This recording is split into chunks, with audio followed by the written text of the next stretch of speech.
ये बहुत समय पहले की बात है। एक दिन गणेश जी धरती पर सैर कर रहे थे। सैर करते करते वह एक अनाज के खेत में पहुंच गए और भूख लगने के कारण उन्होंने उस खेत में से 12 अनाज के दाने तोड़कर खा लिए। वह खेत सेठ धनीराम जी का था। कुछ समय बाद विधायक जी को अपने किए पर पछतावा होने लगा, क्योंकि उन्होंने सेठ जी को बिना पूछे ही उनके खेत से अनाज चुरा लिया था। फिर गणेश जी ने सोचा कि अपने किए बुरे कर्म का प्रायश्चित तो करना ही पड़ेगा। इसलिए उन्होंने सेठ जी के यहाँ 12 साल के लिए नौकरी करने की ठान ली। उसके बाद अगली ही सुबह विधायक जी 13 से 14 साल के एक लड़के का रूप लेकर नौकरी मांगने के लिए धनीराम सेठ जी के घर पर पहुंचे और उन्होंने सेठ जी को अपना नाम गणेश बताया। विनायक भगवान की बुद्धिमानी की परीक्षा लेने के बाद सेठ जी ने खुशी खुशी नौकरी भी दे दी। अब गणेश भगवान एक सामान्य मनुष्य के रूप में सेठ जी के ही घर पर रहने लगे। एक दिन सेठ जी की पत्नी शाम के समय घर का काम खत्म करने के बाद राख से हाथ धोने जा रही थी। वह देख गणेश जी ने सेठानी जी के हाथ पकड़कर जबरदस्ती मिट्टी से धुलवा दिए।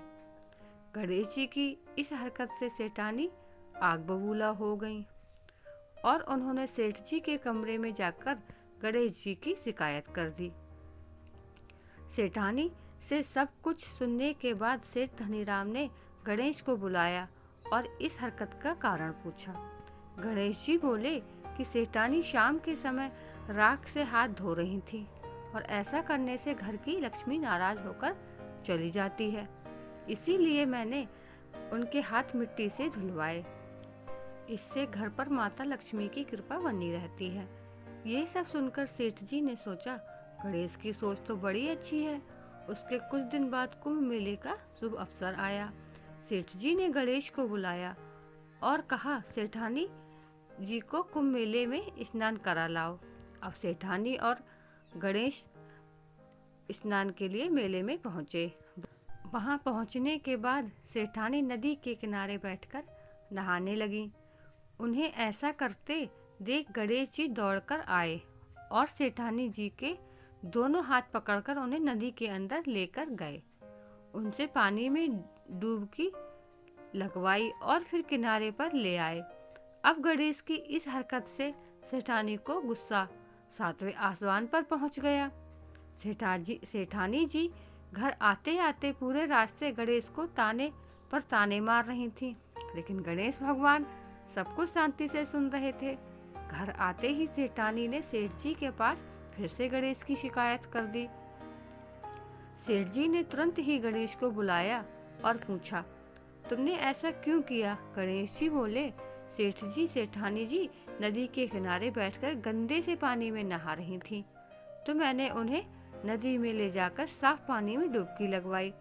ऐसा करने से उन्हें अगले जन्म में बहुत बड़ा राजपाट और वैभव मिलेगा।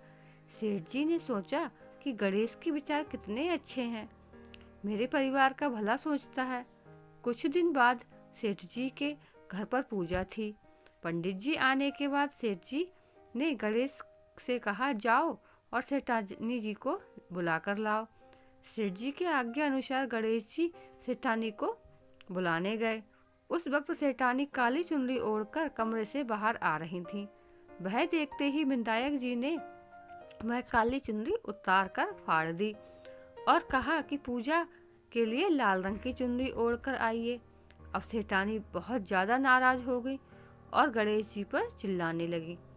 वह आवाज सुनकर सेठ जी वहां पर भागते हुए आए और पूछा कि क्या हुआ। तब सेठानी बोली, गणेश ने मेरी चुनरी फाड़ दी। फिर सेठ जी ने भी गणेश को बहुत डांटा।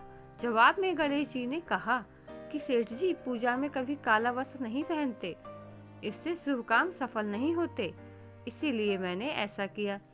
सेठ जी ने सोचा कि गणेश है तो बहुत ही समझदार है। इसी तरह लीला रचाते हुए उसी घर में गणेश जी के 12 साल बीत गए। फिर एक दिन सेठ जी ने नया कारोबार शुरू करने से पहले घर में पूजा रखी थी। पूजा करते करते उनको याद आया कि पूजा की सामग्री में गणेश भगवान की मूर्ति तो है ही नहीं।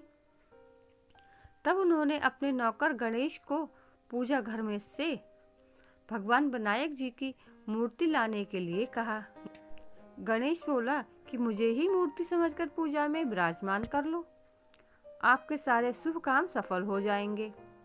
यह बात सुनकर सेठ जी गुस्सा हो गए और बोले, गणेश, तुम अब तक सेठानी से मजाक करते थे, अब मुझसे भी करने लगे हो। उत्तर में गणेश जी ने मुस्कुराते हुए कहा, नहीं सेठ जी, मैं मजाक नहीं कर रहा, मैं सत्य वचन कह रहा हूँ। इतना कहने के बाद नौकर गणेश ने अपना असली स्वरूप धारण कर लिया।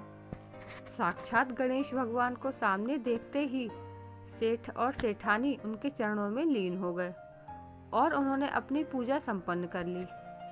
उसके पश्चात गणेश जी को देखते ही देखते अंतर्ध्यान हो गए। बाद में सेठ और सेठानी को बहुत पछतावा होने लगा कि स्वयं भगवान हमारे घर नौकरी कर रहे थे और हमने उनके साथ कितना बुरा व्यवहार किया, उनसे बहुत सारा काम कराया। ये सोच सोचकर दोनों दुखी होने लगे।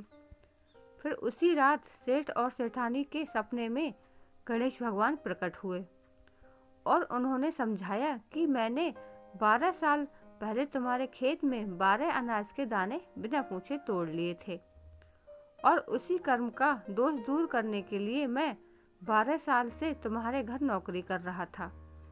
अगले ही दिन से सेठ जी पर गणेश भगवान की माया हो गई। उनका व्यापार दिन दोगुना और रात चौगुना तरक्की करने लगा। धनीराम सेठ जी के जीवन की काया पलट हो गई। हे गणेश जी, जैसी माया आपने धनीराम सेठ जी पर की, वैसी ही माया इस कहानी को पढ़ने वाले और सुनने वाले हर एक व्यक्ति पर करना। कथा अधूरी हो तो उसे पूरी करना और अगर हमसे कोई गलती हो गई हो तो उसे क्षमा करना। जय गणेश जी, जय विनायक जी।